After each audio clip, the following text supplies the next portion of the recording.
What is up? Kevin Hale here. We're doing another round of shots on this Sunday night. March. Can we get a shout out for March? Madness will officially start today, technically. It is January, February, Kentucky, April. Here we are. Round of Shots live, streaming on my X and YouTube, hanging out with some cool dudes, Davo, TB, Dylan, and Trace. Paul, big with Bleed Blue Network, will be joining us a little later.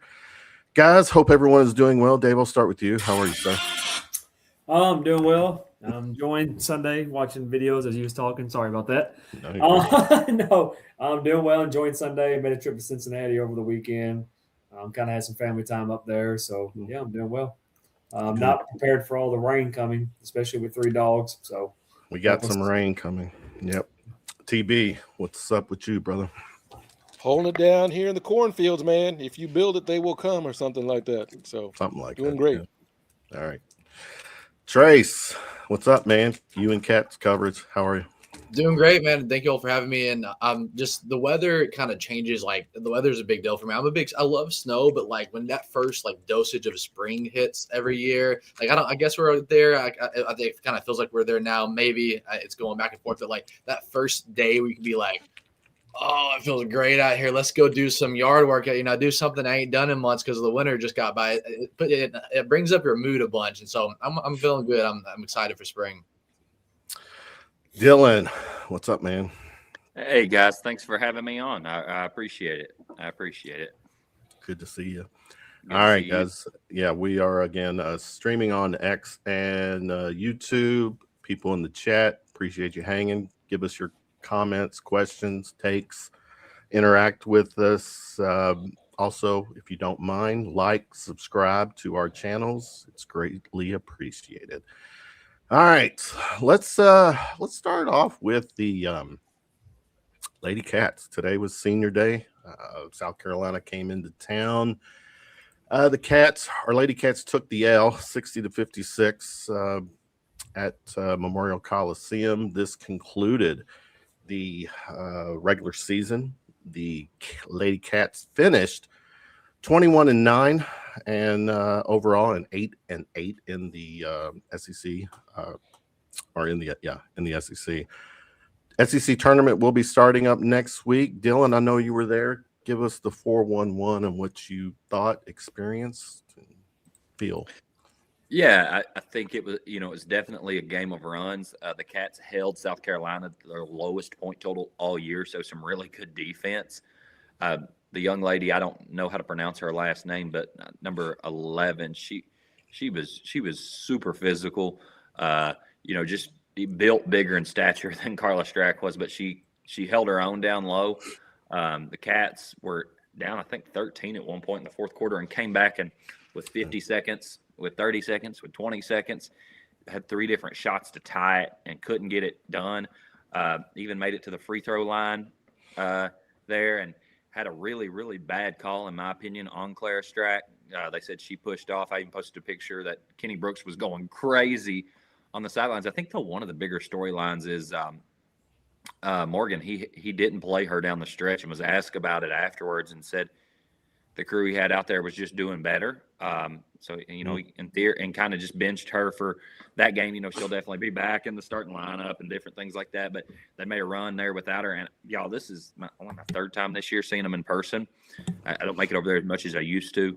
But, man, Strack is a monster. I mean, she's that fadeaway that she's got is it's tough. And she got the ball today for they awarded her with the ball today pregame of, most blocks in a season. I think she broke her own record last year. I mean, that's that. We talked about it before we got on, but today just was proved to me they can play with any team in the country. And a lot of times in women's basketball over the last 3 or 4 years, your top 5 teams have kind of separated themselves from the pack more than they do in men's. And they've played with the top 5 teams. They've all been one possessions games. They beat 2 of them.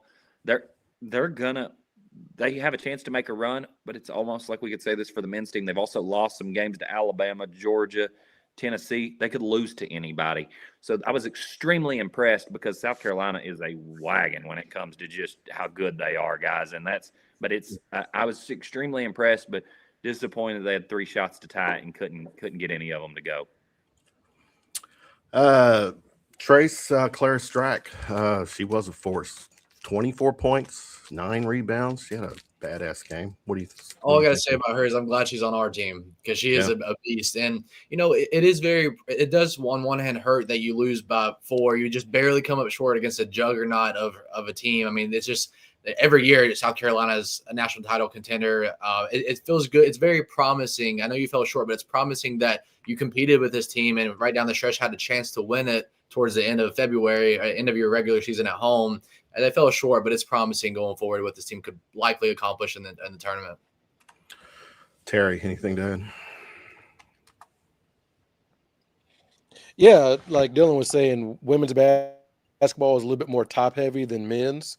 And so after the South Carolinas, the UConns, the UCLAs, Texas right up there, there's a big gap of about 15 schools that can make the Final Four, depending on how those brackets look. And Kentucky is right there, right? Like we all know when it comes tournament time, anybody can beat anybody. But Kentucky has the talent, right? It's just a matter of can they put it together for the full 40 minutes.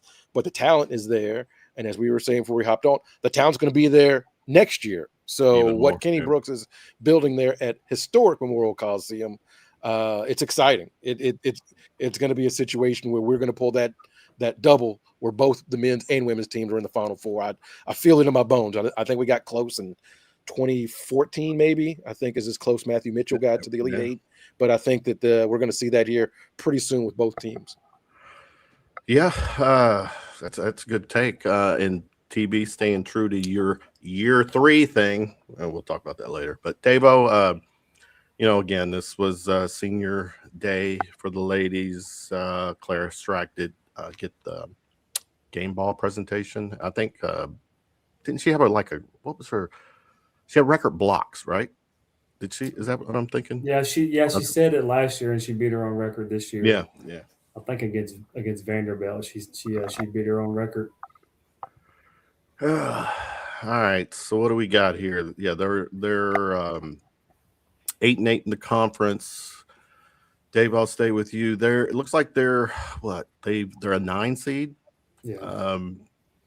So their opening opponent will be Arkansas Wednesday, 11 a.m. All this is in Greenville, South Carolina. Okay. Anything y'all want to add about the women's heading into the tournament? Yeah. By the way, shame on the SEC network about putting a game like Kentucky and South Carolina on streaming only, and then you had the 2 worst teams in the league in Auburn and Arkansas playing on the network on national TV. So shame on you for doing that. Yeah, I mean, like we said before, it came on. I'm sorry, TV. Like I said before it came on, the girls up and down, with a key injury, 6 games, that definitely hurt. I'm sure it kind of hurt whenever she did come back and they were playing, really well before her injury, and then having her be out, having her come back in. They were so close in so many big games, lost some games they definitely should have won. I know whatever region they get in, there's probably going to be some pretty pissed off teams because if they're a 5 or a 6 seed in that region, they're definitely going to make some noise. So I think I don't think it's fair because I think Oklahoma and Ole Miss are both in that top 16, and Kentucky beat both of them. So I think if they get some pretty good wins in the tournament, hopefully they can still sneak their way back in there. So. Yeah, that's the thing, guys. That's super important with women's is today, and I was shocked to see when they did the reveal like they do with the men's, and they weren't in the top 16 today. And the top 16 is extremely important in women's basketball. It's a lot more important than it is in men's because you host at home for the first 2 rounds. So I think if Kentucky, the way that fell, I think actually if they can win, and this will be a tall task, but they showed today that they can stay with them. If they win those first 2 games and then somehow beat South Carolina, they will host. Ole Miss fell today to Texas A&M. Ole Miss fell today, and you fought hard. Maybe even if you just win 2 and somebody, Ole Miss or Oklahoma, loses early, you know what I mean? Like, there's multiple ways, but I do think it's worth monitoring that they could pick up a couple wins in the SEC tournament, and you could be back in historic Memorial Coliseum just in a few weeks. Historic Memorial. Yep. So, for the season, you all, Dylan, Trace, you all follow the ladies a lot closer than me. Did the season play out the way it was expected? I think they were better than they expected. I mean, they were ranked number 24 preseason in some polls, not ranked in others. Of course, you lost, Kenny Brooks' favorite player he's ever coached in Georgia Amore. They did bring a lot back. I think when you've got an All-American, you can always do really well, and that's what they had in Claire Strack. But I think that ultimately, they had some losses that they shouldn't have picked up, but they also got some wins that shocked you. So that comes out. We learned with the men's team that comes out in the balance. I think they're right where they should be a year or two. And don't be shocked if Kenny Brooks, like TB said, Kenny Brooks is going to have this team in the Final Four. And when he came here, he said, this fan base, we see what they are with the men's. We see the amenities and the facilities that Mitch Barnhart has been able to make for the women's team that a lot of programs don't have. And I don't think a lot of people realize what this program has, like their own practice facility, their own practice area, their own gymnasium. That doesn't happen a lot in women's basketball. He said this is a sleeping giant waiting to be awoken, and I think he's on his way there. Yeah, 100%. Yeah, he got Virginia Tech there. Yes, for sure. And if he can do it there with the amenities he has, you can see it with the recruits he's bringing in, guys. They've got 2 All-Americans and another close one coming in next year to pair with Claire Strack lightly coming back. It's going to be crazy. Yeah, Go ahead, Trace. It hurt like miss when Key went out with her. I think it was her right elbow or one of her elbows in the middle of the season. That hurt for a while too. Then you had to replace Georgia Amore this offseason. But Kenny Brooks is the right guy for the job, and he's proven that over and over again, just like TV just said at Virginia Tech. Now I feel confident with him going forward. Which they had big wins throughout the year. They had some kind of bad losses just due to some injuries and things like that, but they can win big games when it matters. They almost took out South Carolina today. I'm very confident with them going forward. I like Trace. This is the journalists covering themselves where you said it was her right elbow, then you followed up with one of her elbows. Yeah. It's either one. Yeah, it's one or the other, right? Nowadays, you get something like that so wrong. People it's like 15 people on the comments. He said, I'm like, how do you know? How did you just know it was her left elbow? Like, it just, I don't know. They just know everything. It's like, as soon as you get it wrong, people will wear you out about it. I'm like, I swear if we didn't have faceless Twitter accounts, people like me and Trace wouldn't have to cover all our bases. That's why you get all bases covered, because of Joe 63 that's got a picture of Otega Owe as his profile picture that just tells you you're the worst human ever because you got the wrong ankles. Well, yeah, Joe 63, 74, 92, 81. Go ahead. You'll say like, oh, such and such broke their finger. I think it was their pinky finger. They'll say, no, it's the ring finger. I'm like, how did you know? Like, did you know? Like, it doesn't really. They broke a finger, damn it. Like, you have to sometimes cover your bases because they will wear you out. I'm like, you all knew. And I've just had, I don't know. It makes me mad. They broke one of their fingers on one of their hands. Doesn't matter. Not their thumbs. You can roll out the thumbs, right? Yeah. TB, anything to add to? No, I'm excited for what Coach Brooks is doing. I think that the women's program has been dormant for so long. With all the amenities, there's been really no reason for the women not demanding a Final Four. Like, I don't think that's the ask, but they can't be last in the SEC, right? Like, they should be a top 25 program. That's my mindset. And Coach Brooks this year is great, right? We're building towards something. It takes some steps to get there. So I'm excited. All right. Dave, also, before we move on real quick, I forgot to say, just quick, y'all, shout out to when you do well here. The fans had that place rocking today. I mean, it was absolutely going nuts. There wasn't an empty seat. Yep. There was not an empty seat in the house. And the fact that they don't just go play in Rupp, like Tennessee just goes and plays in Thompson Bowling, and South Carolina, they do great there. But like even there, there's still open seats because they play in those big arenas. That's crazy, y'all. They had that place sold out. And the fans, Yeah. they even have like their own fan base too that doesn't get to make it to the men's games, and it's really special, guys. And I love it going forward. I want to go to more games. It was great. Good. That's one thing, because as you can see, I'm all Cats everything, and there are Kentucky soccer fans that don't care about men's basketball. There are gymnastics fans that have their own unique thing, and those games are rocking, right? Like, you don't have to go to Rupp Arena or Kroger Field to be part of the Big Blue Nation, because those student athletes are working just as hard.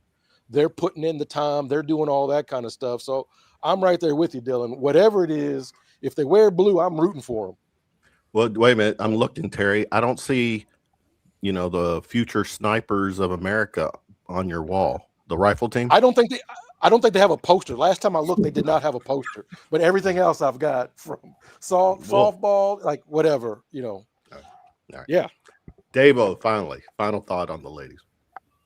Yeah, it's March. It's time to put in some real work. So I'm excited. Real work, excited. Let's get it going. Get it going. Let's keep going. This past week, guys, this was a week that kind of I don't know what's the best way. The momentum shift is actually how I worded it, where we had a 2-game sweep, went on the road at South Carolina, ended that little skid, because I think we're on a 3-game losing streak there or something like that. Dylan, talk to me about South Carolina, that win there. Yeah, if we're keeping it just to South Carolina, we'll be honest. I'm not being picky, but that was not pretty basketball. No. But a win's a win. You never can complain about a win in the SEC. A road win at that. Yeah, and you also can't complain when 30%, 40% of our offense this year on paper has come from one player, and he had his worst game of the season. That's fine. Like, you got to win. That's all that we needed that night. If you would have lost that game, you could have really seen the season spiral even worse from where it was.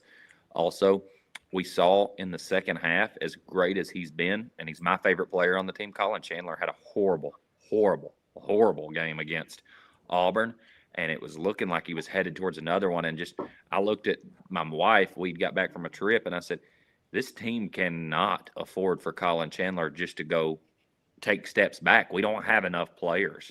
And he hit the big shot, and then he went on a little run himself right before and after he hit the big shot. So I think getting him back on track was huge. And hey, a win's a win. I wish we wouldn't have played that bad against it, because I think South Carolina is really bad. I think there's only 2 teams in the conference that are really, really bad. I think Kentucky kept it close with both of them. But a win is a win. A road win too at that. Yeah. Trace, jump in. Yeah, if we're just going off just South Carolina, I was really discouraged after it, but that's how, a lot of these losses have been. A lot of, I know we won, but it felt like we should have just – South Carolina's not good. Now, I remember thinking during the game, I'm like, if we're struggling against this South Carolina team, what's that tell you about us?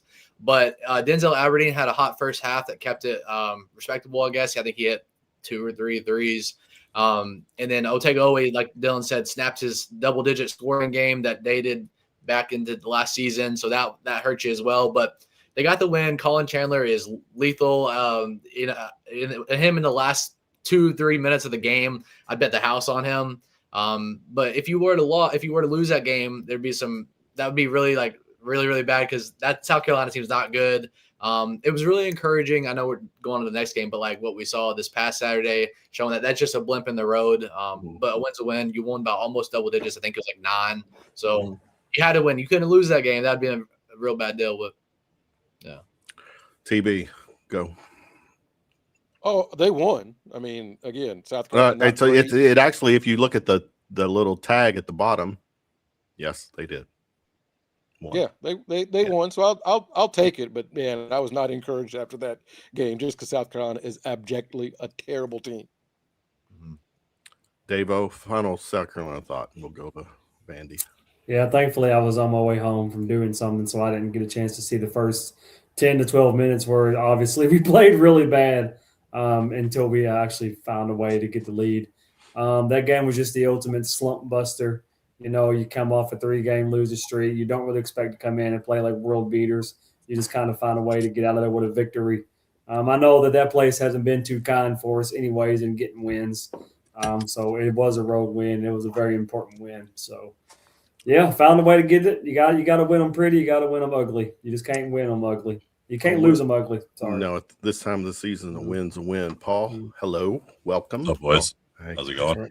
We're talking right now just the South Carolina. The momentum shifted a little bit in our favor. We're looking at that South Carolina game. Your quick take on South Carolina? Ugly, but we won. Thank God. I think everyone has used the word ugly. That was a game. That was a game where with what happened next was like a who game, right? I think they played really tight. I don't think they executed horrifically. They just didn't. But they didn't execute, right? Like the game plan looked good. Obviously, there's some foul trouble that kind of threw that off. It just looked like they played tight. They got up, right? But they won. That's all that matters, and they covered too. So And a cover. Yeah. Yep. All right, it's South Carolina. Let's shift gears. Yesterday, Vanderbilt, ranked number 25, rolled into Rupp, and we laid the hammer down, man. It was it wasn't even a close game. Dylan, what's your take?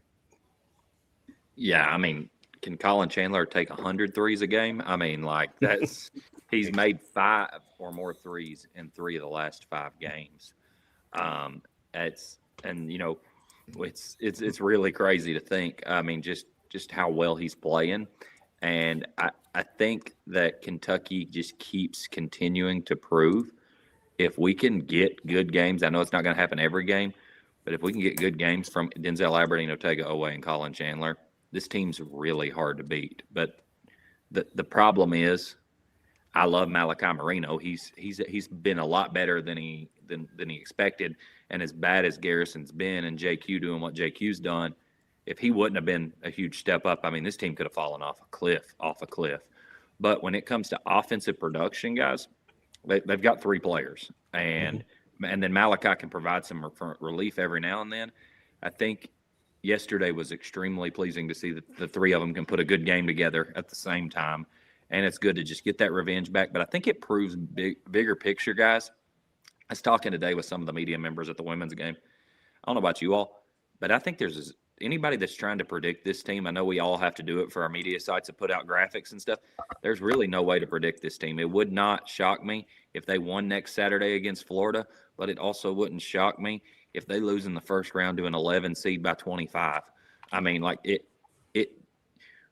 injuries, misses in the portal, when you're relying on 3 guys for 85% of your offense, it takes one of them having a really bad night. And I'm not trying to be negative because yesterday was a blast. Y'all, Rupp Arena was going crazy. Colin Chandler, please, how can he not take more shots than that? But ultimately, yesterday was really, really, really fun. And I was looking at some box scores from last year, guys, and I hate to beat a dead horse, but in the Final Four, all 4 teams let their 3 guards play more than 35 minutes. And I think if we can find a way to get Mark Pope to do that in March, you don't have to do it right now. Nobody go crazy. I mean, get in the comments and say but if we can find a way for him to do that and those 3 dudes to be efficient, guard play wins in March. And we proved yesterday, if those 3 dudes are on, we're really tough to beat. But all it takes is one of them to have a bad night, and we're really not that hard to beat. Yeah, Trace, staying with that little nugget. Oweh, 34 minutes, Chandler, 31, Zell, 37. And we were talking about Chandler, 6 of 8 from threes.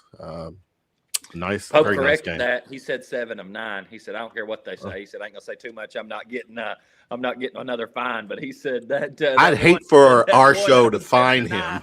All right, go ahead, Trace. Go. Yeah, it helps when you're making shots. I mean, Kentucky set the tone up front. I think, out of the first 7 shots, I think maybe 4 or 5 were threes. That was clear. The message was attack, go to your strengths, shoot the ball. And Otega always said after the game that it was personal. We just went down there and they foot on gas, beat us by 25. It was personal, whether they meant it or not. They treated it that way, and they stomped the team when they returned home, as you should. If you were to get rollover on your home court, that's even worse. So it helps when you make shots. They were 58% from the field. It looks like 50% from the 11 3-pointers made. It helps when you get Ortega Owe back in double digits. He had 23.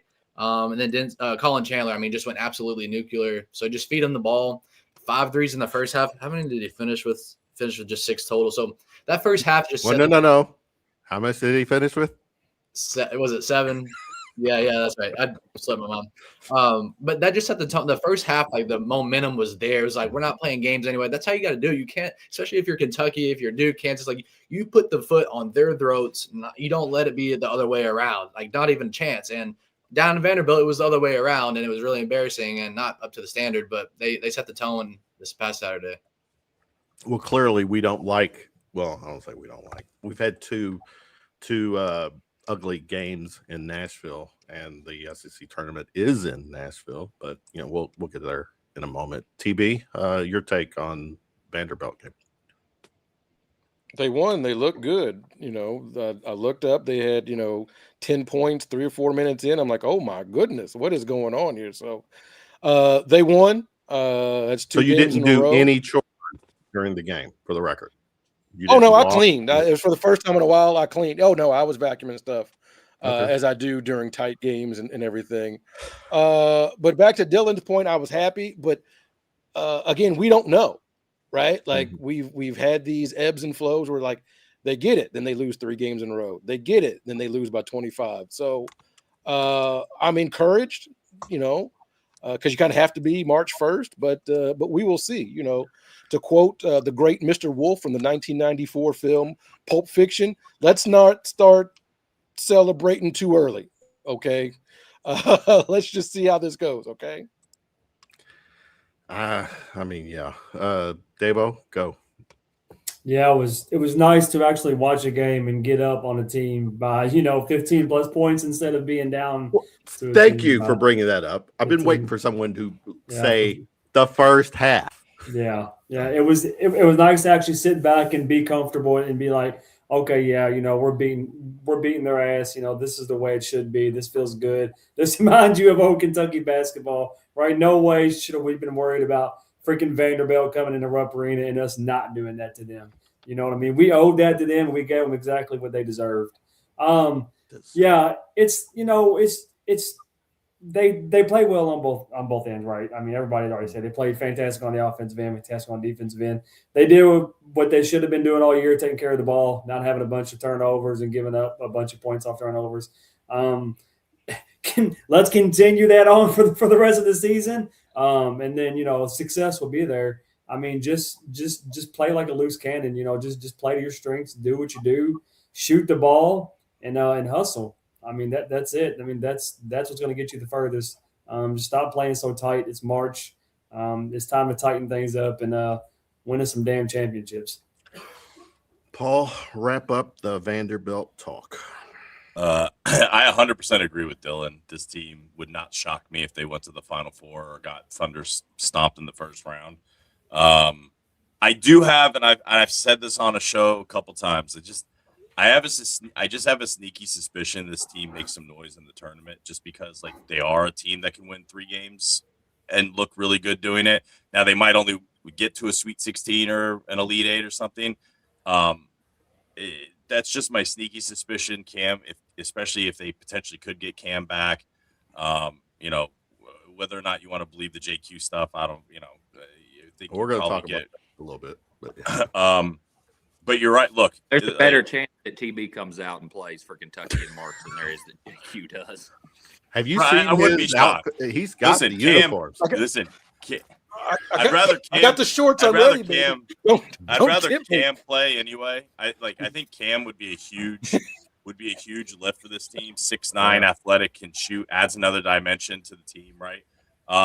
Look, we've seen this a lot of times too, and this is like on the flip side of what Kentucky's seen.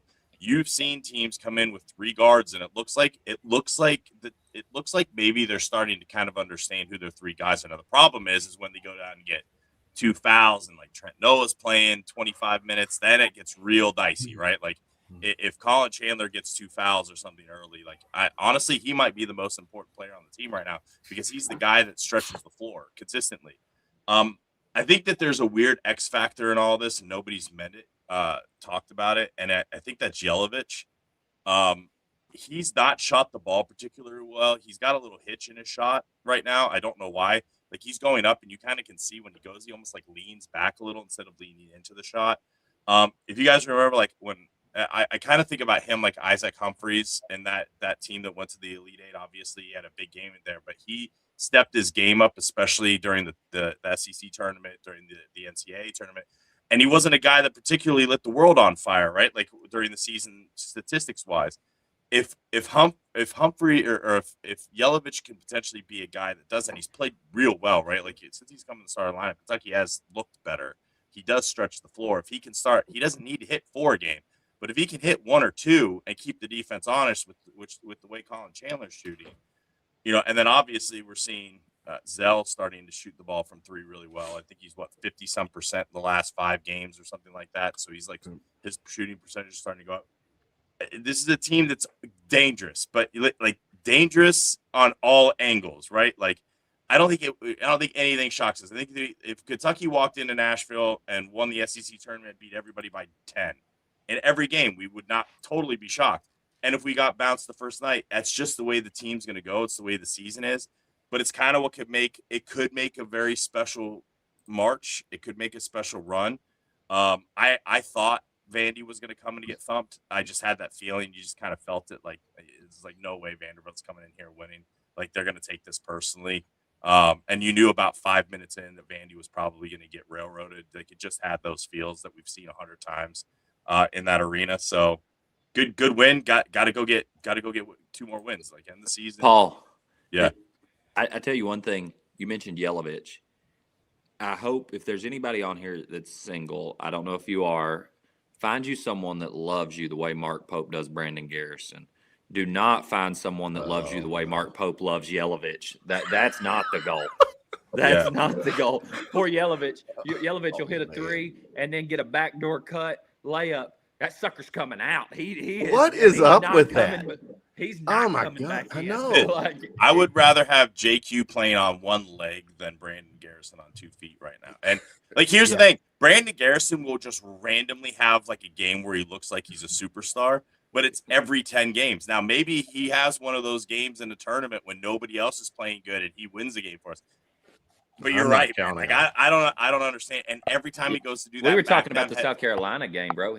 Yelovich didn't play the final 14 minutes of the South Carolina game. Had 11 points, didn't play the final 14 minutes.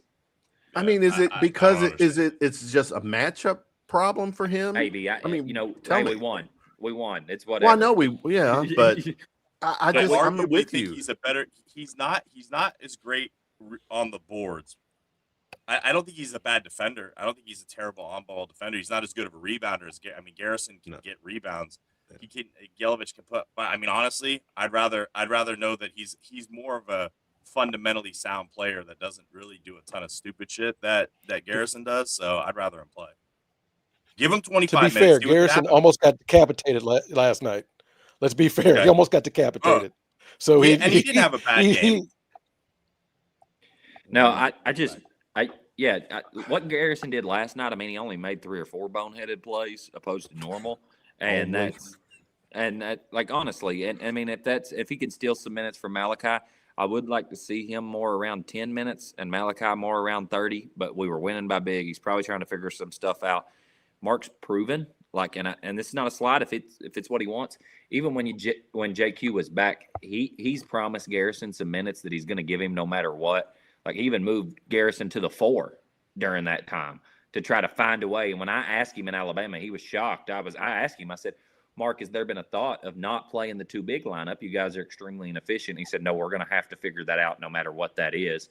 So that's how he answered me. So it's clear that Garrison is going to play no matter who comes back, no matter what happens. And I think there'll be a game in March where they need him, and he'll have one of those games that he does have every now and again. So he's made me less mad the last 2 weeks. I mean, I guess. Mad. Well, I mean, we don't want you angry. We probably wouldn't like you when you're angry, right? No.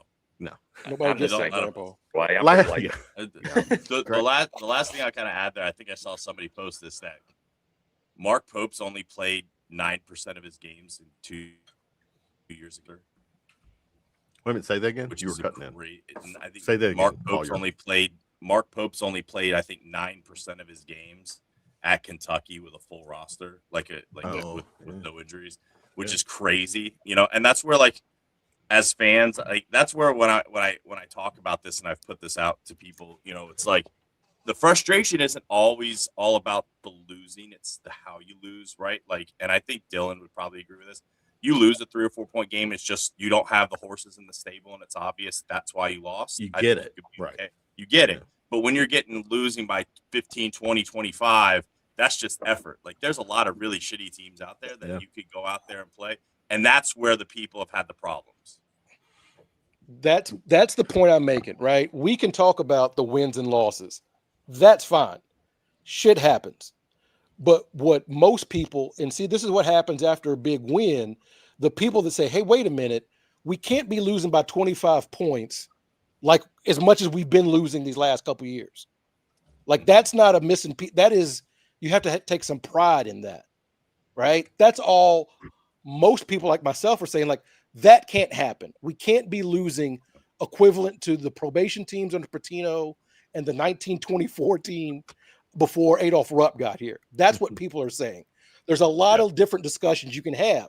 He hasn't had his full complement of players for whatever that percentage is. That's true, right? The world is different with NIL. Also true. But we should be able to talk about, hey, I don't want to see my team get boat raced by 30 points. I don't think that's a tough ask, no matter who you're rolling out there. Right? That's all I'm saying is. It's Terry, you make the best point that it's hard to even get on a talk show and have a full conversation without your brain going yeah, that was awesome. But because we're second in the country in ranked wins the last 2 seasons. Second in the country. I saw that stat the other guys, we're talking about a team that swept Tennessee, won at Arkansas. I mean, we're talking about a team that barely lost at Florida when Arkansas just got beat by 33 last night. The team that beat Duke last year, but also the team that got beat by 40 by Gonzaga, got beat by 25 last year at Ole Miss, got beat by 25 at Vanderbilt a couple weeks ago. It's really hard to have a conversation about what's going on, because if we went and got beat to death next Tuesday night, nobody would be surprised. Or if we won Tuesday night, nobody would be surprised. And it's not just a roller coaster. It's actually a thing that I think we all need to talk about of what's wrong that you can win. I go beat the number 1 team in the country one night and lose to somebody unranked at home when you're up 12 with 3 minutes to go.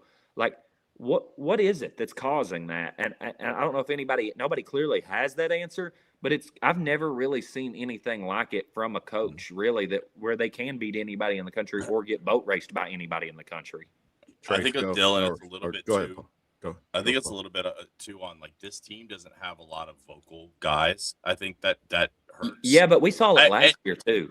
But last year we knew that team was handicapped in ways when they didn't really go get absolutely thumped when they were healthy, right? They started taking some licks a little bit more when they were down, Robinson and Butler, right? I think we were down both of those guys when we played Ole Miss, maybe one or somebody was hurt.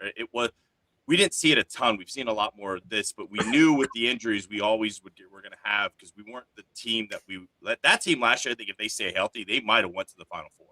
I'm convinced that was a good team. This year, I think there's not a lot of vocal leaders. I think you had some Lamont was a vocal guy, right? He had that Kobe Bryant leader, very loud, outspoken, right? He had that in him. I don't think we have that guy this year. And I think the NIL piece, where some of these guys I think are a little bit overpaid, I think there is some complacency in the team a little bit when they're playing not the guys that they should beat, right? When they're playing good teams, they're locked. Otega doesn't if you look at Otega Owe today compared to Otega Owe the first 3 months of the season, not even the same player, right? And I think some of it was a hangover from last year. I think it was just coming in with a lot of hype. We're so good. And I think they had to really dig deep. And I think that's where you're seeing that. And then the injuries piled up, obviously.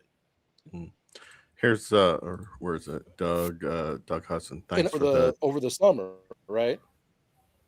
So he was a little bit delayed. I think everybody harps on what Owe was doing, but he was late to the party as well, right?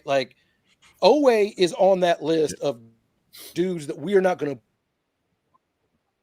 appreciate until 4 or 5 years from now. That's a really good Like, point.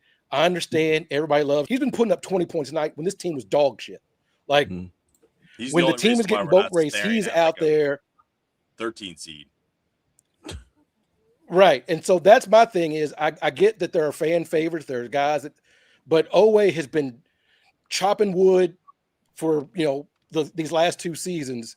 And He's he has the one guy. bad game. He's clearly the guy. But he has the one bad game that we win. Mhm. And Oweh, like, whatever you think, we need that dude to be the best version of this team. Like, Well, whatever you TP think about that. I don't know if we can beat a competent team if he doesn't score 20. I mean, I'm being honest. With the setup of the roster right now, do we beat any really good team like in the tournament or SEC tournament if he doesn't have 20? I mean, the Only guy if rolls in Chandler bed goes and for gets 30. 20. I mean, Only if Chandler or Zell get 30. I mean, but we've seen that though. At Auburn, Zell went nuts at the end. I mean, and Oweh went nuts at the end. We've seen it where those dudes do go crazy. I mean, Chandler had a game where we hit 5 threes and lost. I mean, TB made the point. It's going to be the same thing with Antonio Reeves, and it's going to be the same thing with Otega Oweh, where they're going to be the answer to a lot of trivia questions that people get wrong down the road. Kind of going off what y'all are talking about. I saw a stat today. It said Otega Oweh joins Oscar Tshiebwe as the only transfers in Kentucky history to score 500 plus points in multiple seasons. Wow. I mean, that consistency is outside of that South Carolina game. The consistency is everything. He is the guy on this team, and he's been special his whole way through here. Yeah, totally agree. Where was the comment? But nobody cares, and we care. That's what we're talking about. Brandon Garrison needs to transfer next season.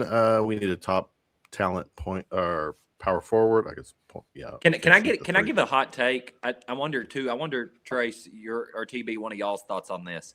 People have dogged Mark Pope for not getting a backup point guard. I'm gonna make a hot take. Now that Denzel's got comfortable in the role, having Denzel as a 2 guard that could slide over if injury happened, it's easy to make up this person in your mind in the portal of who could have been this amazing backup point guard. There was nobody that was signing up to come be Lowe's backup for 2 years that would have been better than what Denzel's been at point guard. I know that everybody keeps saying that we need a backup point guard, but guys, it's the proof's in the pudding. When Denzel plays more than 35 minutes and Mark Pope doesn't just make him go sit and we have to watch 2 guys that I won't name because I'm not name dropping people a lot of minutes, like Kentucky's 6-1. Come on, I need a sound bite, Dylan. I need a sound bite. Yeah, I'm not that dumb. Kentucky is 6-1 when Denzel plays more than 35 minutes, guys, and Lowe's been injured. Like I can barely get Dylan to give a sound bite in a one-on-one phone call. Yeah, you're right. You're right.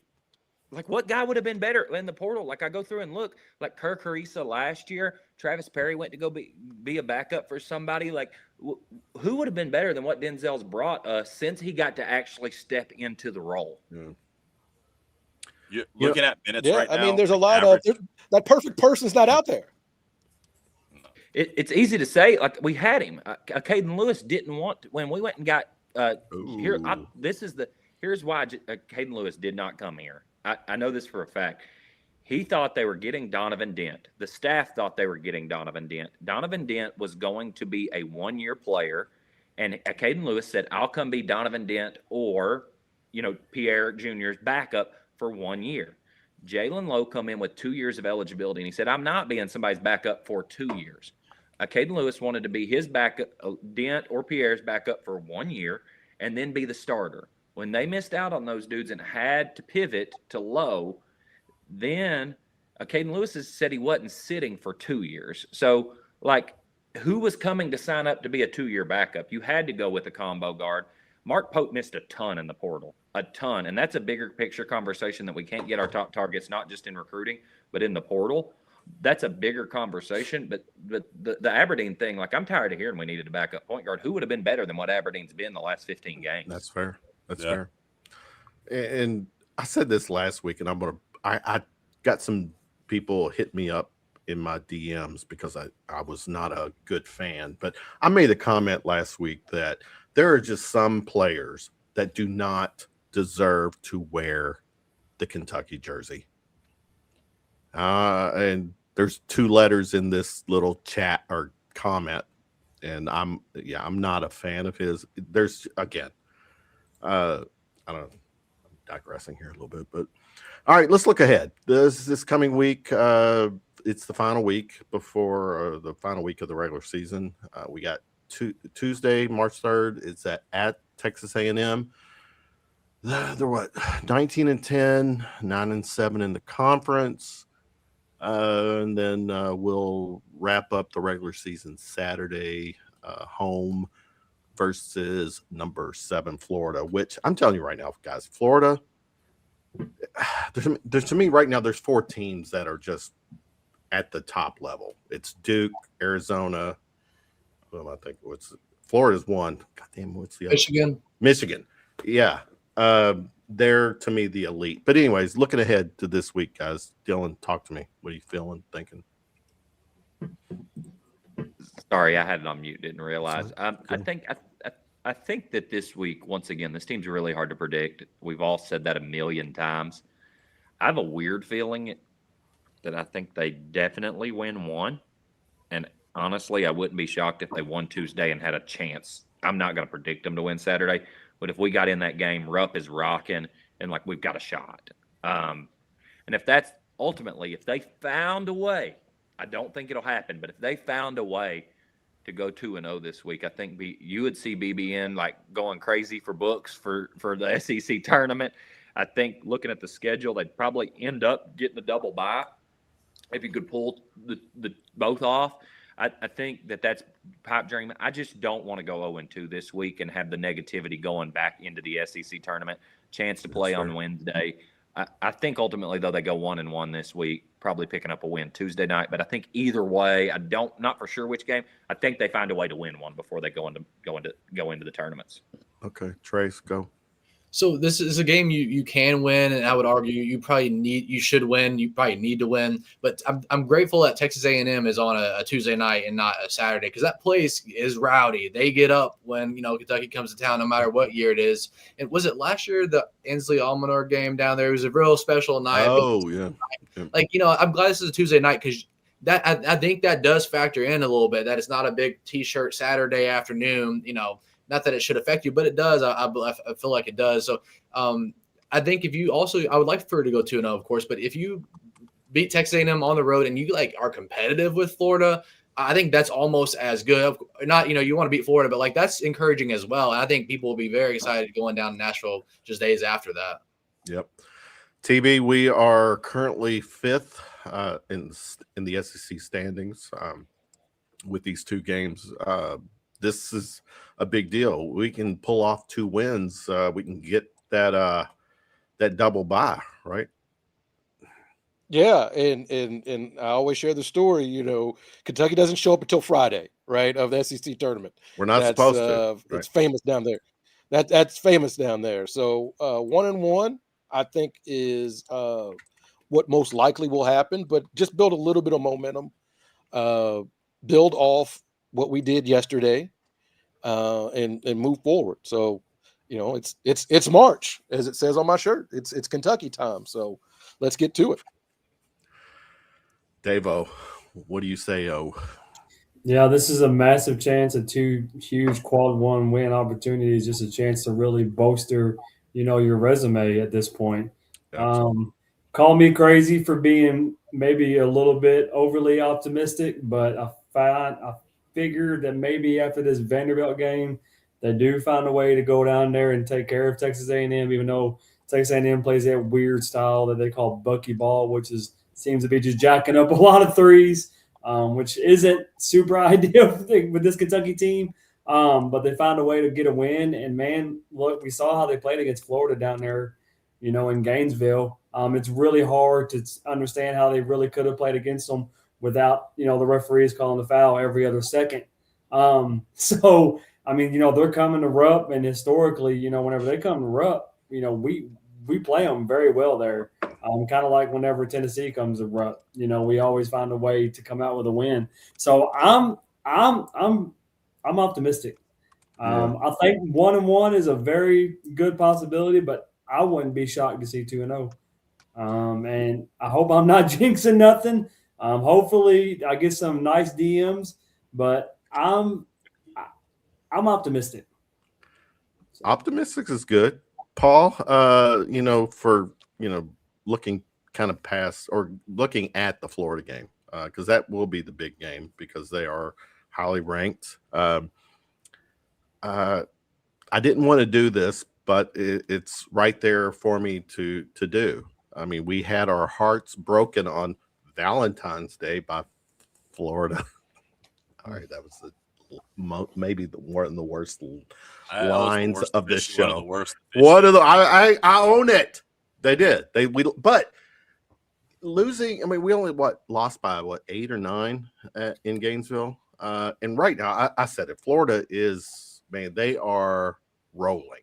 They dog walked Arkansas yesterday to the point where Cal was picking a fight with yeah. But Florida, I'm looking at a 9-game winning streak heading into this week. I mean, we've got an opportunity to kind of really position ourselves heading into the SEC tournament. Polly, go. I am more worried about the game Tuesday, honestly, than I am against Florida Saturday. Really? Okay. I have seen Florida teams walk in here. They're this good, they're that good, and Kentucky beat them. Billy Donovan I remember, days. Yep. I remember the year that Archie Goodwin basically single-handedly beat them. I think it was 51-50 or something like that. I was there. Right. Noon tip-off.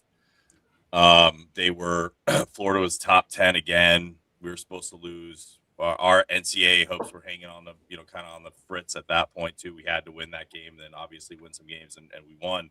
But I think throughout history, you see that, and there's just certain teams. Kentucky plays really good at home. Florida's one, Tennessee's another one. It really doesn't matter what they're ranked, but we're ranked. I'm a lot more worried about the game in College Station. It doesn't feel like we play particularly well when we go down there. I looked at the stats. We're 5-3 down there, which is actually a little surprising to me. I thought it'd be a little bit worse. But the majority of the games we have lost to them is down there. I'm with Davo. I don't like the fact that they're playing they're a type of team that likes to shoot a lot of threes, because for some reason a lot of times Kentucky is a magnet for a team just throwing in a bunch of threes that go in. It's like, oh, they hit 18. They're 18 of 34. You're like, why? How did this happen? If they win against A&M, I think either way, Florida's in for a big dogfight. I don't think Kentucky likes the way they lost that game. I think they're going to take that one personally too. I think the officiating was so bad that night. Takeaway might have 30 that night and every night. Yeah, that Florida game, I think, is a game where you're just going to see Kentucky literally just go to the mat, win or lose, and Rupp is going to be one of. There's also certain teams, right, that come in here. Florida, especially when they're ranked, is a team that comes in here and they might be ranked higher than. The poll comes out tomorrow, right? Yep. So they might be top 5 potentially if they're clearly playing at that level. Yes. I think you're just going to have that game. Tuesday's the game that is that if they beat A&M, not that Rupp's not going to be special, but Rupp is going to be special, like hair tingling. You're walking in the parking lot and it's buzzing, right? Like that aura. If they lose, you're still going to have a special, but I think it's going to be Kentucky. It's special, but Kentucky needs to get it going and put some gas in the tank, right? And so if they beat A&M, I think they will. I think they beat Florida. I think they go 2-0. Yes. A&M to me is a swing game. I'm way more confident about how they're going to come out and play against Florida than I am that. I think you're right. I think Ortega, his last game at Rupp, I think Ortega might go for 40. He is going to go bananas. You're going to see some of these players the last game they're ever going to play there. But A&M's they go 2-0. I think you're right. I think we go into March with some confidence. I don't know if it's fool's gold confidence, but I want to see this team get to at least an SEC title game. I think we'd all feel good about that. If you play Florida again, you lose to them and it's close, you tip your hat and you go into the NCAA tournament and say, hey, we probably lost to another Final Four team, right? So this is a huge week because now this is now go time. Now you got 2 games and then it really starts, right? The season, all the nonsense we talked about all year. If this team gets hot after this week, it could go 0-2, and this team gets hot and they make a run. Nobody remembers what happens in January, right? I love Mark Pope. And then and Terry will start liking Mark Pope and not have. Never mind. All right. Real quick though, you got to tip your hat to Texas A&M for NIL because they've had some boosters step up. They've been in the Men's College World Series, the Women's College World Series. They were in the college football playoff. They won the volleyball championship. Like, if you're going to do NIL, do what they're doing in College Station. They're a bunch of weirdos, but you can do what they do down there in College Station. They got tons of money. Jansen I guess they just have a ton of money. What makes them weird?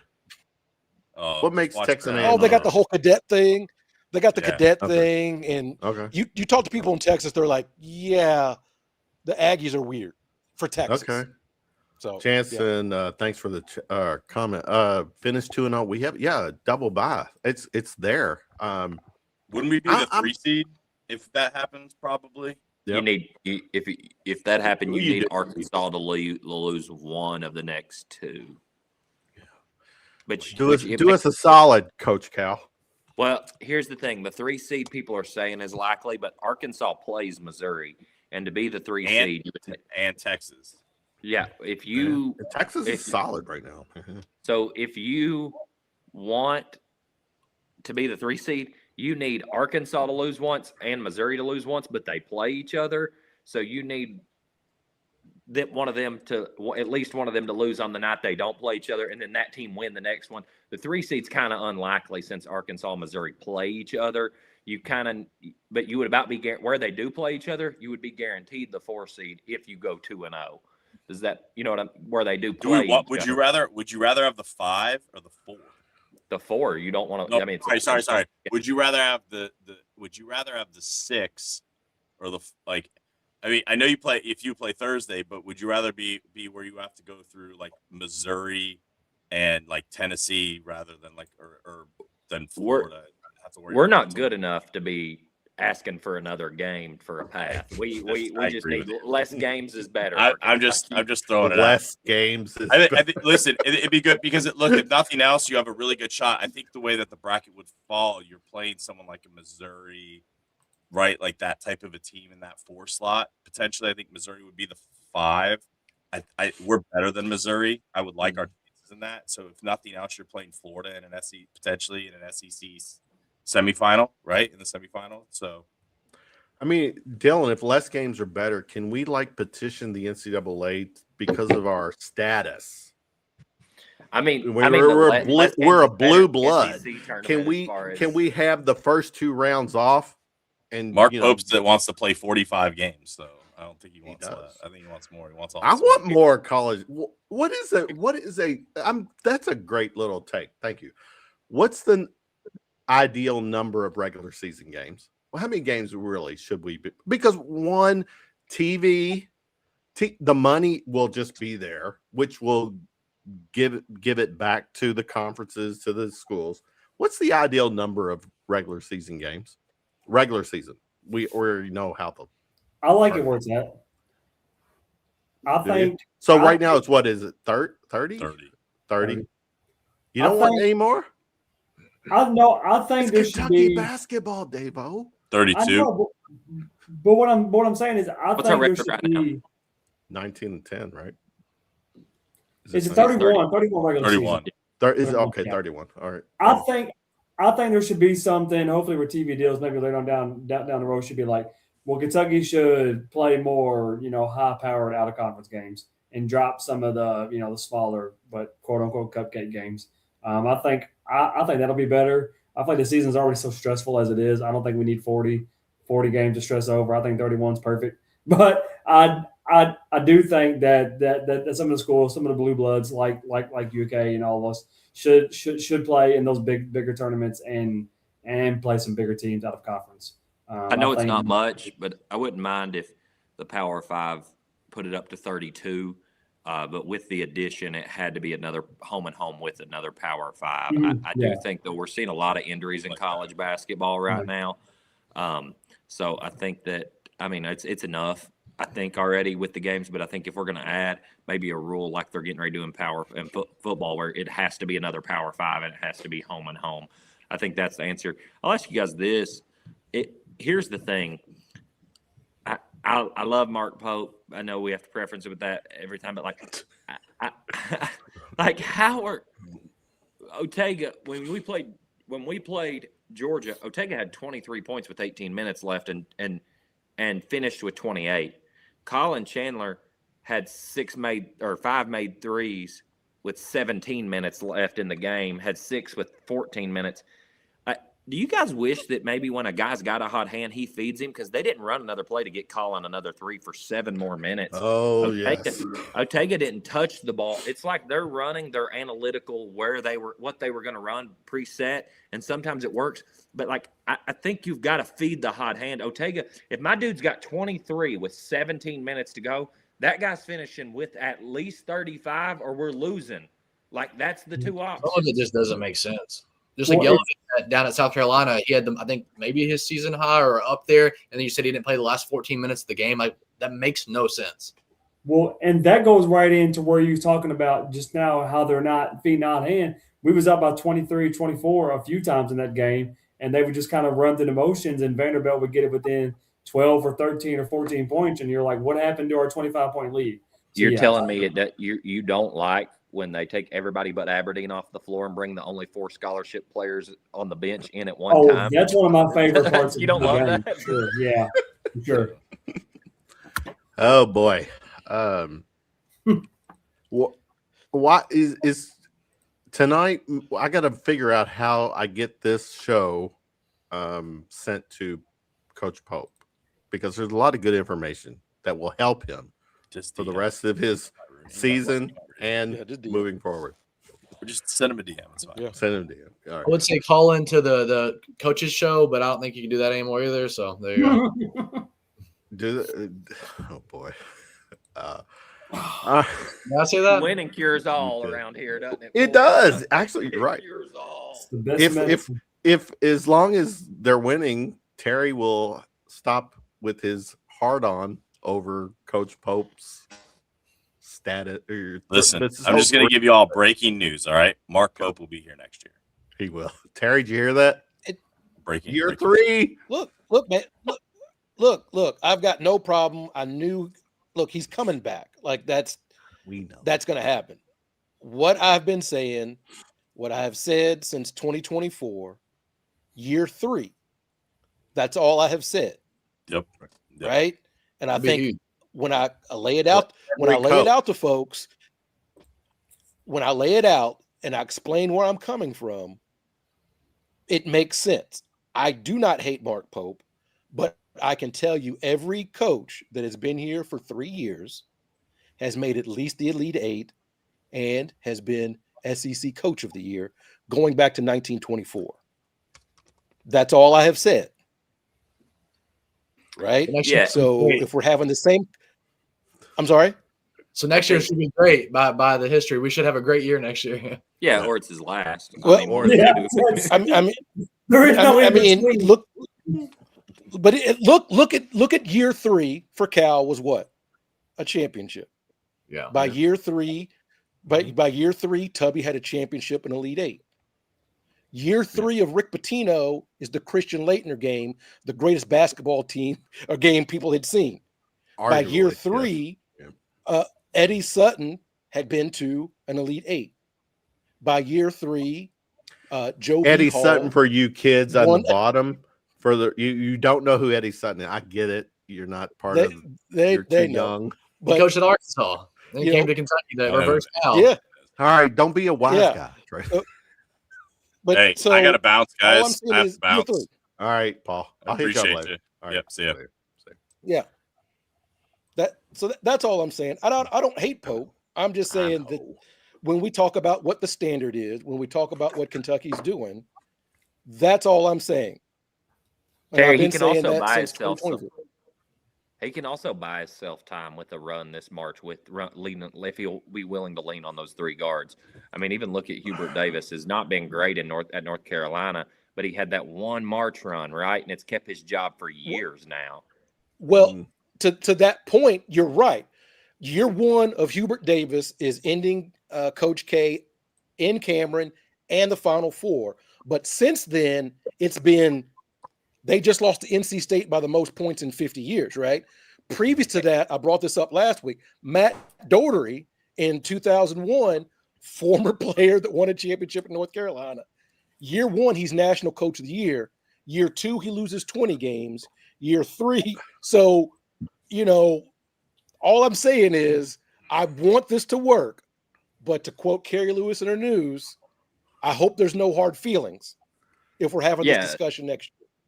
Dylan, what's acceptable in a run this year? Well, Mark Story put it right in his article this week. And, I if you don't subscribe to the Herald Leader, it lets you have one free article or 2, I think, beforehand. That I personally hadn't read a Herald Leader article in a little bit. So I pulled it up on my computer and read it. I even shared it on Facebook and Twitter. It was great of how vital the next 6 weeks are for Mark Pope.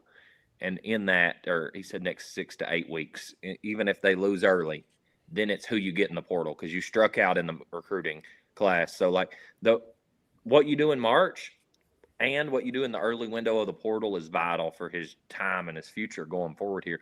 Because y'all, the roster didn't cost $22 million. That they were letting that out and they shouldn't have. I think ultimately what you're seeing though are some numbers of some dudes who got some 2-year deals, some 3-year deals, some, you know what I'm saying, some stuff in there. That's where that number came from. You're saying the $22 million is not legit? We'll never fully know, but probably not. I don't. I think it makes the school look like you got a ton of money, and it's good so that the top transfers want to come calling. It makes the kids look good to the NBA agents because somebody thought they were worth this amount of money and they're going to transfer later. Like, it's a win-win for everybody to say you spend a ton of money, except for the one scenario that happened where you lose a ton of games. Or you become a national joke because then the national media says this team spent $22 million and look at their look at their situation. Yeah, but ultimately, where I was going with that is, you ultimately had one of the bigger budgets in college basketball, and we should. Why wouldn't we? And let's just be real. You missed out on all your top. That's not new. No, right. That's not new. But you missed out on all your top portal prospects, except for the one who had a knee injury that ended up not playing for you but 3.5 games. And I think so, unless he goes on a magical March run next year is make or break. You had all the resources this year and you couldn't do it. You missed out on all the recruits for next year. So like Terry said, you've got year 3, but you better do something. Next year's make or break. Mitch Barnhart's probably likely either out at the end of this school year or at the end of next school year. And so it'd be somebody, or at Christmas break next year, something like that for retirement. So it's going to be, I had to wait till Nate got off or Paul got off so that we could talk about Mitch because I said, but he's whoa, why? Why? Hey, I like giving him a hard time for his hatred for Mitch. I give him a hard time all the time about it. I'm like, bro, it's okay. Like, Dylan will not give me the soundbite that I want. But here's the thing, though. Show. Terry made the best point. Next year is make or break unless he can go on a crazy March run this year. And I don't know if we can see this team string those games together. They can beat anybody in a one-game scenario, though. Well, the NCAA tournament, fortunately, it's a one-game party and matchups and all that good stuff. So, all right, where we at? Looking ahead, Saturday, Florida comes in. It is the senior day. It's the last game of the regular season. They will. Who are we gonna spotlight? Otega and Aberdeen. Who else? Otega, Aberdeen, Walker Horn, and Toe. Is that right? All right. Well, let's stick with OA and Aberdeen. I thought Aberdeen was a junior. I could be wrong. All right. Well, let's stick with Owe. Let's just go with Owe. Guys, TB, you mentioned him earlier, and I'll start with you. What has Otega Owe 00 meant to this program in these 2 years? I was wrong. I'll redact that so no one will know you were wrong, Trace. So TB, Owe, you're 2 years. These 2 years, what has he meant? He's been a solid performer, right? And he deserves the jersey. Just saying. I'm very critical about that. I'm old school. I need the right players to have the jersey. But go ahead, Owe. He was a solid performer. That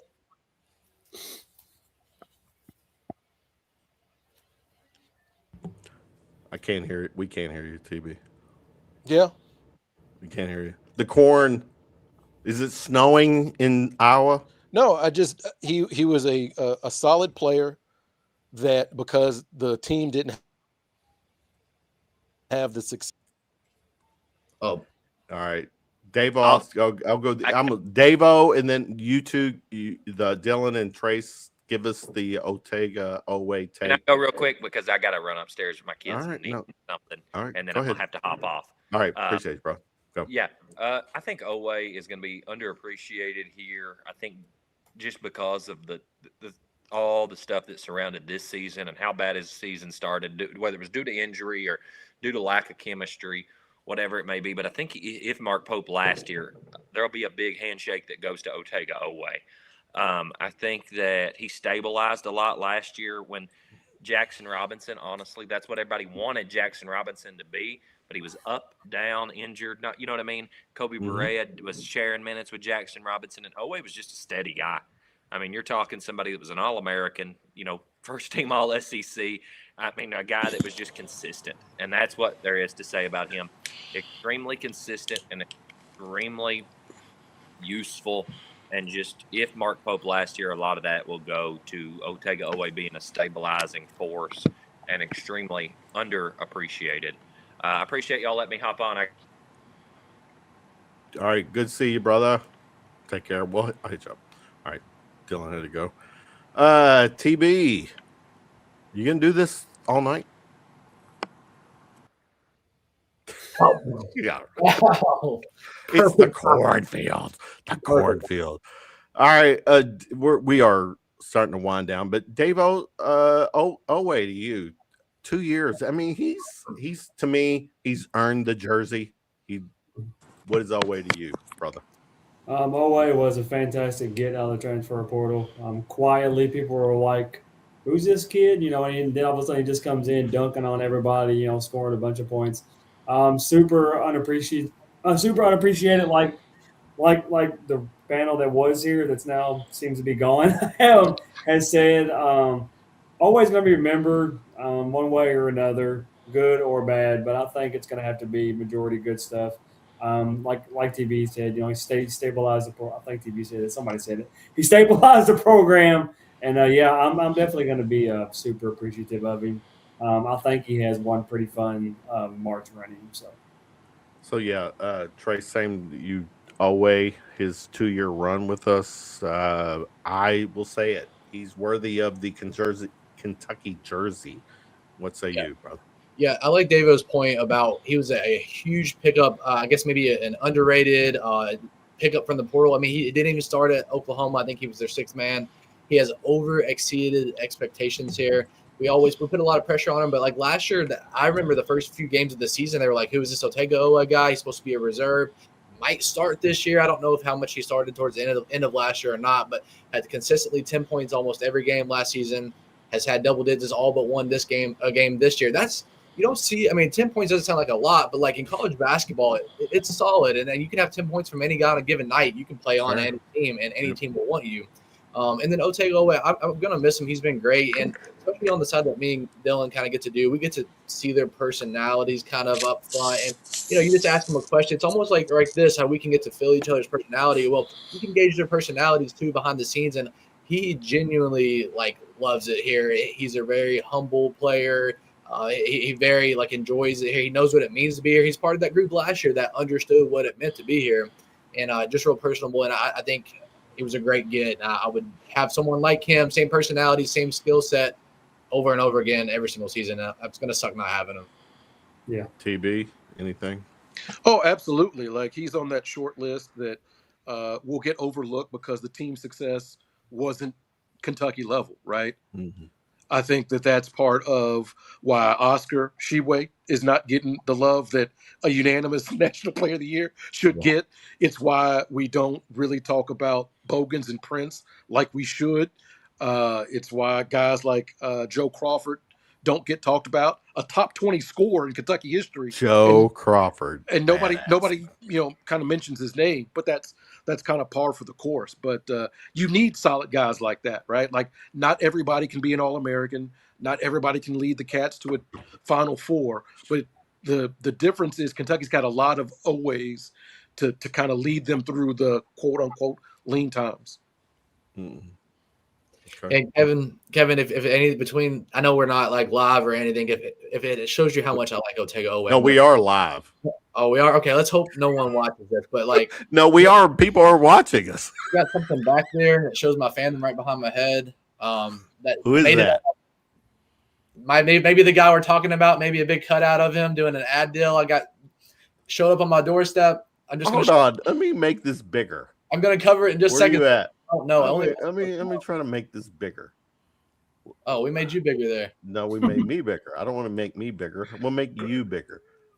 Grandpa's clicking the button again. I'm clicking on shit. I'm clicking every freaking button. And, maybe this is a sign because I could probably get in a little trouble. Or whatever. Go ahead. Yeah. You don't see who's behind me? It's a cutout of Double O. Is it? Raising Cane's deal. Okay. Does he get a Kane shirt on? Yeah, I can see that. Yeah.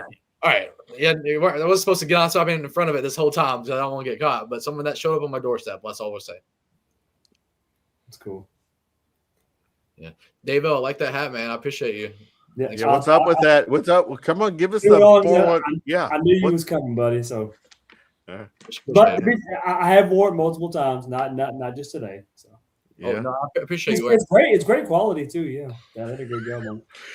Come on, is this an infomercial? Go ahead, Dave. Which is true. I mean, State Line does a good job. I mean, the hat's awesome. So. It's the same company. Yeah. Why are we not part of State Line?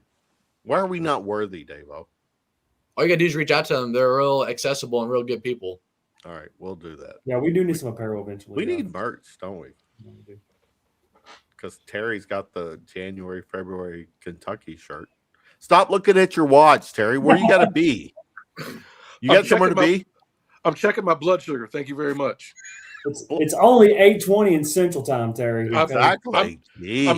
I'm checking my blood sugar to make sure I don't spike out and die here on the live stream. I'm not drinking any more bourbon. All right. So where are we at? We got Oweh. Senior next weekend, Saturday. Will be... The one I was wrong about. We might need to give him a shout out. What? Yeah. Zell. I mean, we know he came. Obviously, he came from Florida. What kind of same thing? 6-man, off a national championship team. Came to the brand, UK, hoping obviously for a much better season than what it was. But like we said earlier, he came in, found out that he had to be pretty much the backup point guard to pretty much the point guard. So he's done a fantastic job. I'm super appreciative of him. You can tell that he really enjoys wearing the jersey and playing for UK. Hopefully he can go out the last game at Rupp Arena and take out his old team and lead us into March. I didn't think about that. He's the wild card next weekend because it's a good storyline. Yes, absolutely. Super appreciative of how he stepped in and kind of dealt with the scenarios with all the injuries and everything. Terry, pull down your readers and look, or whatever glasses, and look at the comment. How come the whiteboard is not more interactive on this show? No, don't grab it now. All right, the whiteboard. Oh, there it is. There it is. There's the whiteboard. We'll wrap it up. All right, we're gonna wrap it up. All right, where are we at? Let me see my talking points. That I cover all the food groups. TB, I ask you, we introduced a little segment last weekend. What are we doing here, TB? And you get to, this is really a few minutes that you get to espouse anything that's annoying you, getting anything off your chest, anything that Trace posts that you don't like. Say it to his face right now. Right now. No, I love everybody. I told you, look, if being a fan means you need to stay even keeled, right? After the big win, don't come in people's face and be like, hey, do you want Park Pope fired now? Like, but in fairness, TB, that's been how the BBN has perceived your takes with Coach Pope. That I want him fired, or do I want to stop losing by 30 points? Well, I've been very clear that I that's don't where- want him fired. Please elaborate. Go. No, I've been very clear that I don't want him fired, right? We All don't. I'm saying is, here's the standard. Look, we all follow Corey Price. We all saw those same tweets. This is the worst. We've had more 20-point losses these last two seasons than probation Patino and 1924. Like, we've all seen that, right? We've lost 3 out of 4 to Georgia for the first time since 1921. Basketball's barely that old, right? Like, I just got tired of seeing that, right? And all I'm saying is there are different discussions that you can have from the injuries. Yes, the injuries are terrible. That's a thing. The recruiting, also, that's a thing. We need to be able to say what's going on with the coaching, right? Like, I think that we can say that because our defensive rating these last 2 years, not great. His defensive rating at BYU, not great. And if there's something else that's Kentucky basketball, we play defense. Like, Tubby played defense and people didn't like it because he didn't score a lot of points, but he was successful with defense. Quiet as it's kept, Cal's teams play defense. And if they didn't, Cal would freaking take them out of the game in a heartbeat. Right, which it's easy to do when you got Anthony Davis on the back line. But those one and dones played defense. Okay. And do I need to explain what defense meant to Rick Pitino?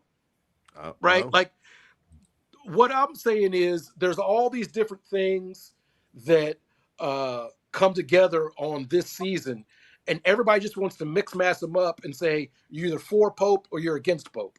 Well, no, it's not that simple. You can't live life like that. There's a lot of different things you have to look at. That's all I'm saying. I was happy with the game yesterday, but again, Google that scene. But you were doing your laundry and cleaning during the game too. I do that all the time. Well, I don't do it when they're down 20 points, but I generally, yes, I do stuff to keep myself busy with nervous energy. But look, All right. I don't want Pope fired. I don't. No, we don't. I want this to work out. Today is the 12-year anniversary of Aaron Harrison at South Carolina. They lost to South Carolina, and that man sat on the podium and said, "Hey, BBN, you will be proud of this team." And then he went out and did what he did. And that's why I know 2014, 2015, I really wanted 2014 because that was a Disney movie, man. That was a Disney movie. Oh, my God. That team was terrible. You got last-second shots. No. They weren't terrible. They were little. Man. I mean, think about it. That season, those guys, what it was, 6 high-profile freshmen, right? Or Yeah. was it 6? Yeah. I mean, that was obviously, or not obviously, in the Kentucky lore, that recruiting class was fucking amazing. That was the first time I covered a basketball game was during that season. It was the Arkansas game that they lost. Julius Randle does not get enough love. No, And it was a double-double. This show, he is. He was a badass. double-double. Yes. Yeah. Yeah. But Mike Anderson of Arkansas gave me a hug after the game for some reason. So little lore there. Because you're cute. He thought I was somebody else is what happened. No, you're That's all. TB. He knew who you were. All right. But they figured it out. And so, like I said, 2014 is the one I wanted because that was a Disney movie. We're underdogs and Kentucky's never an underdog. and we're beating all these teams. That's the one I wanted. Yeah, I'm with you. All right. TB, what are we doing here? We started something last week. You got anything to get out of your head, get off your chest? I got that out during the course of the show. Okay. All right. But I'll take that banner off the show. All right. Well, we are winding down. We are at final shot. Here's a couple of talking points I'm going to throw you guys before we go to final shots.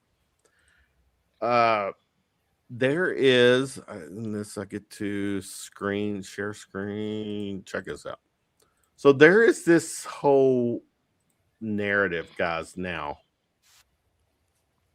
All right. Well, actually, the highlight didn't.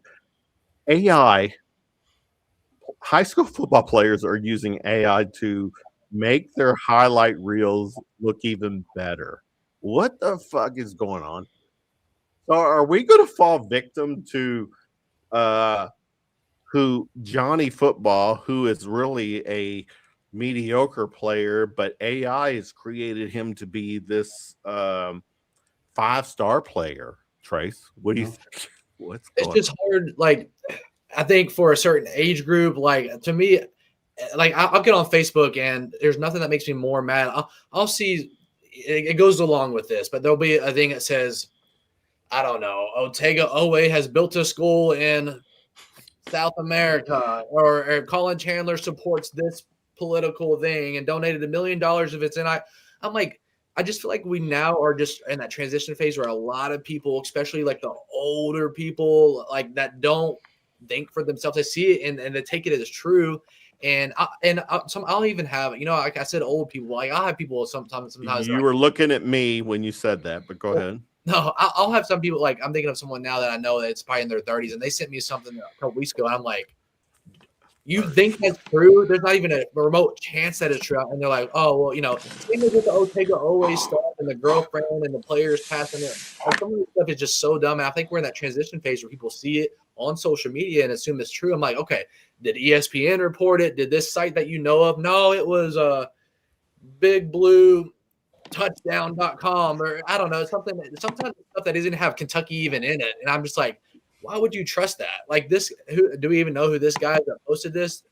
Have you ever heard of the DOV before? Does he work for ESPN? What is he? He's got 385,000 followers. So or the best, most accurate NFL news. Like he's got to convince you that he's accurate. Yeah. And then they post AI. It's just like people they've never heard that name before. Even if he said he worked for ESPN, they don't know who that is. And they're like, well, let's run with it. It's just kind of frustrating.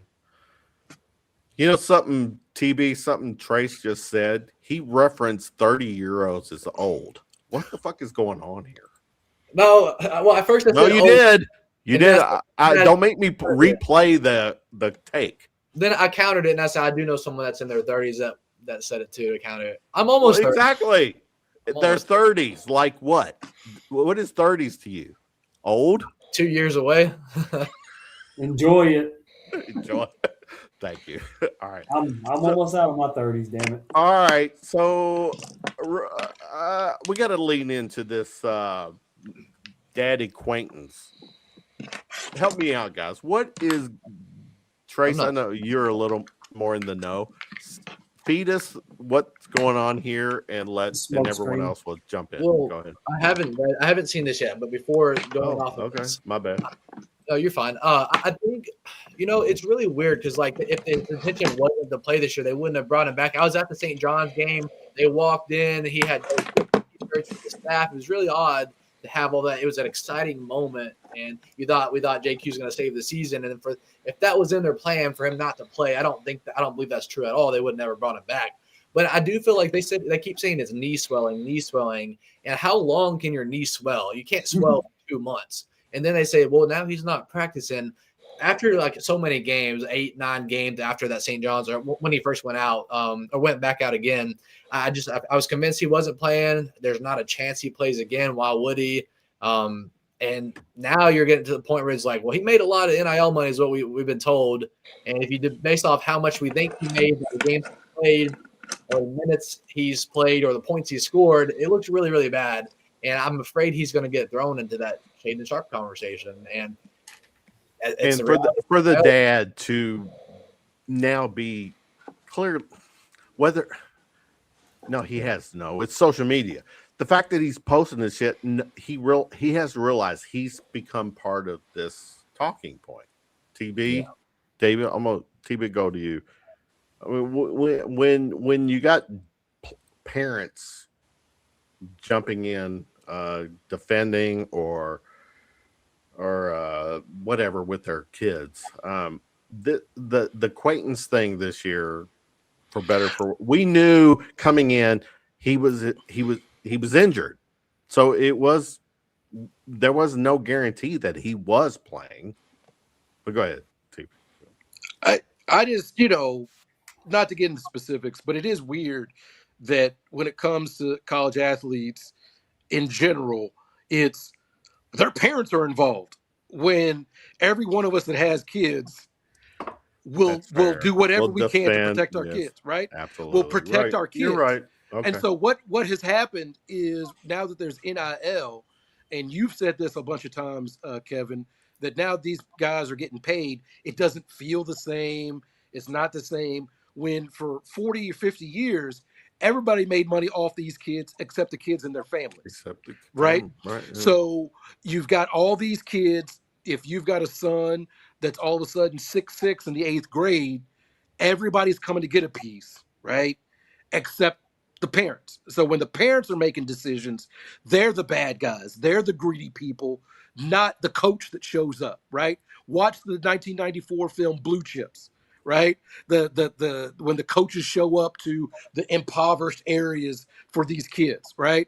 It rubs me wrong when we talk about you got to play for the name on the front.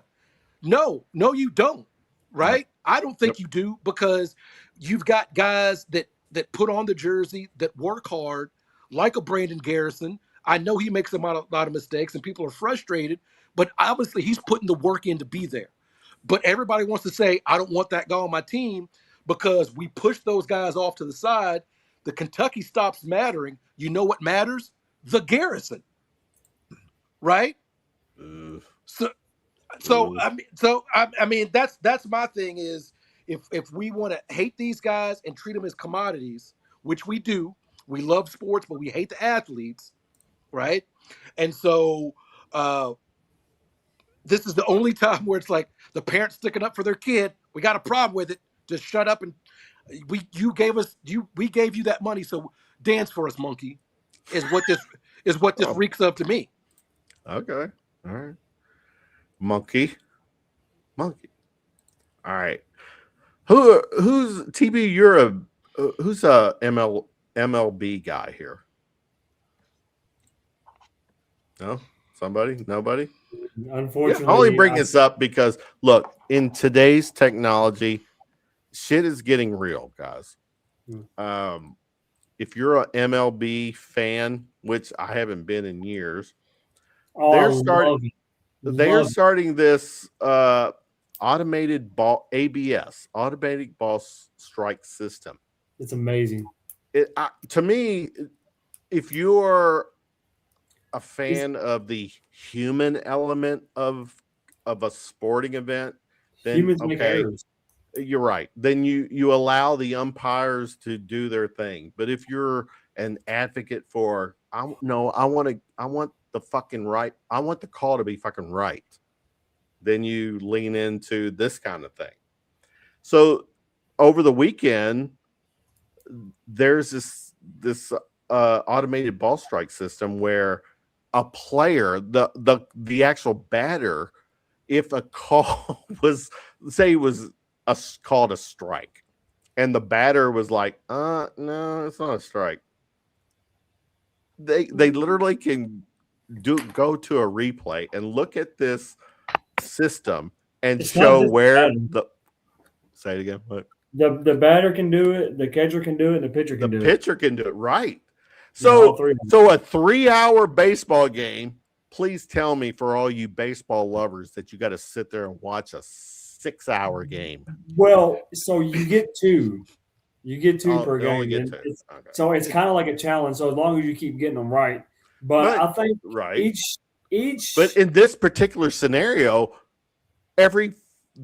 in this game, the 5 challenges were all upheld because they got it right. The challenge Yeah, was right. it takes like 5 seconds for it to get called either ball or strike. So it's not like they have to go in a tunnel and look at it and stuff. Like it comes. Well, no. You're being a little generous. It's not just 5 seconds. It's probably a minute or so, but it adds to the long. Baseball already is longer than it needs to be. That's not true. The game has gotten considerably shorter the last 5 years at the major league baseball level. And the problem is baseball's doing things for people that don't like baseball. Baseball fans don't mind sitting there for 2.5 to 3 hours for a game. That's the beauty of baseball. So trying to make it speed up for people that don't like baseball, don't do that, or you look like the NBA doing stuff for people that don't like basketball. Why are you picking a fight with me, TV? You picking a fight with me, Grandpa? Grandpa. I will ground you just for the basis that you're younger than me. Respect your elder. All right. We're doing final shots. We're shutting this down. Give a shout out to Dylan, Paul, hanging with us tonight. Good stuff. Our Cats are heading into this final week. It is the final week of the regular season. A&M, Tuesday, Florida, Saturday. Trace, give me your final shot of the night, my man. So I'm trying to remember, is this like our like pet peeve type of thing? Is that where we just go off on something? I literally have to explain this every time I do this. It's the final shot where everyone can just get final. It's your final thought of the night, sport or non-sport. Trace, if TB was totally out of line, call him. This is the time to call him out. Why are you trying to start a fight? I'll tell you my one of my pet peeves. So about my left or right in the left lane. I'm sure I've mentioned small. You did. I used that. That is the most beautiful final shot ever. So I got another one for you, and I'm very passionate about this one. All right, go ahead. Yeah, a lot of people disagree, but it's not convinced me. I'm very passionate about it. So when you grow up a picky eater, this is where this comes into place. Why is it in the world that the normal way is when you go get a cheeseburger or a hamburger from somewhere, it automatically comes with everything on it? You would think if they come with like 6 things on the burger, you got lettuce, tomato, mustard. The odds of someone liking all 6 versus someone likes 4 of the 6, 5 of the 6, 3 of the 6, it just makes no sense. You assume that everybody likes. Why not? Can you just say, I want a cheeseburger or a hamburger, and I want this on it as well? You just assume I like all 6. What if I like 2 out of the 6? What if I like 0 out of the 6? And if you don't say plain or with cheese only, sometimes they still mess it up because they hire teenagers. But the thing is, why is that the normal way? Why is it not opposite? Why don't you get plain or cheese and then you add what you want? I mean, from a budget perspective, you would think you would like put less on just to save you. The As a picky eater growing up, I've gotten a lot better, but it used to make some awful nights for me. I'm like, I don't like this damn ketchup. My dad would say, wipe the ketchup off the bun, wipe it off of the napkin. No, the bun's soaked in ketchup. It's gross. All right, we kill it. You're not a ketchup guy, Trace? Is that what you're not a ketchup, not a mustard, not a pickle. What is your ideal burger? Come on, Trace. You got some kind of condiment. What is seriously? What you're ordering a burger? What's on your burger? Cheese, lettuce. I could do some onions. I like some like grilled onions, but that's about it. You don't like mayo either? No, I like mayo. Dry ass hamburger, man. Do you like fries? What completes your burger meal, Trace? Oh yeah, fries, ranch. And ranch is amazing on everything. Yeah, ranch on the cheeseburger. I can, yeah. I could do that too. Wow. Yeah. But that's it. We are food channeling here. All right, TB, final shot. Shout out to the Aurora University women's lacrosse team. They've started their 2026 campaign. They are 1-1. I bring them up because there is a defensewoman, Sarah Brown, that is leading her team in. I know that last name. What's the significance of that last name again? That's my oldest baby. She's leading her team in turnovers caused and the other ground balls. So she is out here playing hard, and it's hard to believe, man. I got a damn sophomore in college. Still not as old as Kevin, though. That is about the third or fourth reference that you have made about my age tonight. The two of us are like the men in black. You're the old Tommy Lee Jones, and I'm the fresh to death. Oh, you're Will Smith? Yeah, okay. Buddy. Is it because of this? Is that what you're saying? It's like 48 Hours. You sound like Nick Nolte, and I'm Eddie Murphy. I like Nick Nolte. For you kids, the other kids that don't know what 48 Hours is, look it up. Nick Nolte, Eddie Murphy, a great fucking movie. TV, right? That's how I go to every country and western bar. I'll get that scene. I'll send There's it to a new everybody. sheriff here, and his name. That's right. All right. Yeah. But no, shout out to Aurora University. They're doing their thing. All right, good stuff. I'm happy for you. Proud of your proud of Little Brown. Yes. Yeah, both of them are killing it, man.